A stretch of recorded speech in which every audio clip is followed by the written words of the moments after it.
Happy Diwali.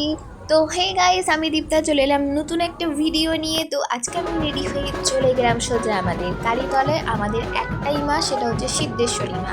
আমাদের বাড়িতে কোনো কালী পুজো হয় না, একমাত্র আমাদের গোটা গ্রামের মা হচ্ছে আমাদের এই সিদ্ধেশ্বরী মা। তো সেখানে আমি পুজো দিতে গেলাম। আমাদের মাকে একবার দেখে নাও, এই দেখো আমাদের সিদ্ধেশ্বরী মা। জয় মা, মাগো জয় মা। তো তারপরে দেখো আমি পুজো দিয়ে সরাসরি বাড়িতে চলে এলাম। বাড়িতে এসে চারিদিকে একটুখানি মোমবাতি দিয়ে ভালো করে সাজিয়ে দিলাম। তো সাজিয়ে দেওয়ার পর আমি গিয়েছিলাম আমাদের পাশের বাড়ি মোনাদের বাড়ি। তো কালী পুজোয় কীরকম সেজেছি সেটাও একটুখানি তোমাদেরকে দেখিয়ে দিলাম। মোনাদের বাড়ি গিয়ে দেখি ওখানে বুড়ি পোড়ানো হচ্ছে, সাথে বম ফাটানো হচ্ছে। এবার বাকিটা তোমরা দেখতে থাকো। তো আমি তো খুব এনজয় করলাম। তোমরা কিরকম কি করলে আমাকে সবাই কমেন্টে জানিও। বাই, আর সবাইকে জানাই হ্যাপি হ্যাপি হ্যাপি দিওয়ালি।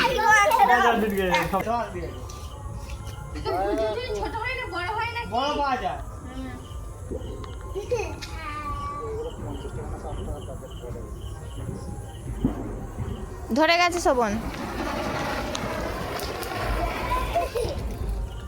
কেমন গোল হয়ে